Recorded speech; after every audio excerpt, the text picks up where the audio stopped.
আজ তোমাদের সাথে একটা শীত শীত সকালের দৃশ্য ভিডিও করছি। তো শীতের দিনটা আসলে কেমন যায় সেটাই তোমাদেরকে দেখাবো। আর বাবার বাড়িতে যেহেতু এসেছি, আমার সারা দিন হাবিজাবি খেতে খেতে কিন্তু দিন পার হয়, যেগুলো আমার খুব পছন্দের খাবার। তো যাই হোক, বাইরের পরিবেশটা দেখে ভেবেছিলাম যে হয়তো অনেক ভোর, কিন্তু উঠে দেখি যে সকাল 10টা বেজে গেছে।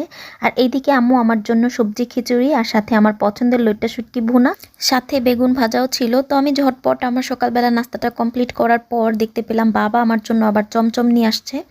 তো ইদানিং আমার আবার খুব সুইট ক্রেভিং হচ্ছিল, দেখা যায় বসে থেকে থেকে আমার মিষ্টি জাতীয় জিনিস খেতে খুব ইচ্ছে করে। তো বাবা আমার জন্য এই চমচমটা নিয়ে আসছে।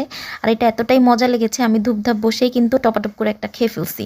আর আমার সাথে আমার ছোটো বোনও খাচ্ছে। আর এটা এতই মজা ছিল, আমি আবার সন্ধ্যের দিকে আরেকটা খেয়েছি। তো যাই হোক, আম্মু আবার বিকেলবেলা আমার জন্য এরকম পিঠা বানিয়ে নিয়ে এলো।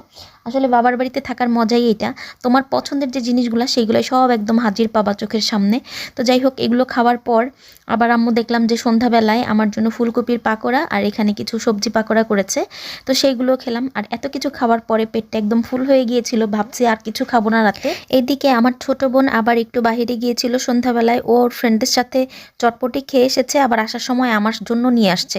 এবার তোমরাই বলো, যেই খাবারগুলো আমি তোমাদেরকে দেখালাম, কোন মানুষটা এই খাবারগুলো পছন্দ না করে? আর আমার তো এগুলো সবগুলোই পছন্দের খাবার। তো মন না চাইলেও আমি একটু নিয়ে খেলাম, খুবই মজা ছিল। তো রাতের বেলা আমার ছোট ফুপি আবার এদিকে পায়েস পাঠিয়েছে, আর পায়েসের ফ্লেভারটা খুবই ভালো লেগেছিল। তো আমি ঝটপট আবার একটু পায়েস খেয়েছি। এবার তোমরাই বলো আমার পেটের কি হাল।